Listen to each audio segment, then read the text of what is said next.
नमस्कार दोस्तों, हम आज आप लोगों के लिए बहुत ही मज़ेदार लाचारी गीत लेकर के आए हैं। तो वीडियो पर अंत तक बने रहिए, लाइक करिए, शेयर करिए और कमेंट करके बताइए हमारी गीत आप लोगों को कैसी लगी। तो चलिए हम आज आप लोगों को लाचारी गीत सुनाते हैं। रोज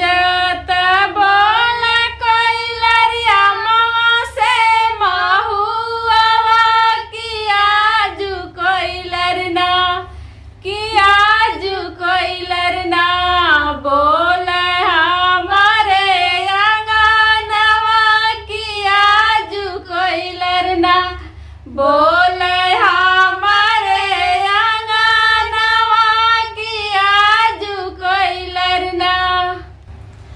रोज बोला कोई लरिया मवा से महुआ की आजू कोई लरना। बोले हमारे आंगनवा की आजू कोई लरना। बोले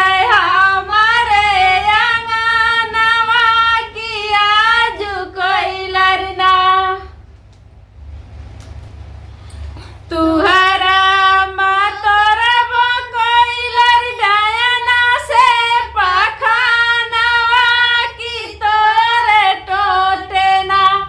हरी गइल मोर विदेशवा की तोरे टोटेना। हरी गइल मोर विदेशवा की तोरे टोटेना। काहे के तोरे बुरनिया डायना से पखानवा की तोरा हरिना। फिर घरवा के लवाटी है की तोरा हरिना।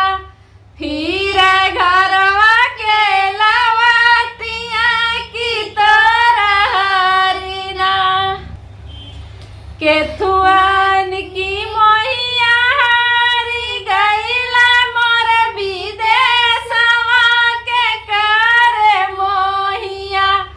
हरी घरवा के लवाटी है के करी मोहिया।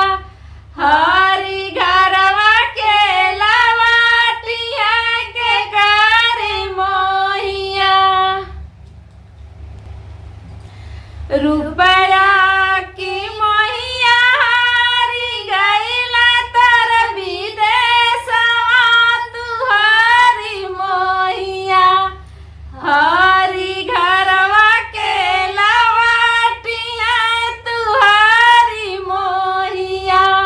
हरी घरवा के लवाटी है तुहरी मोहिया।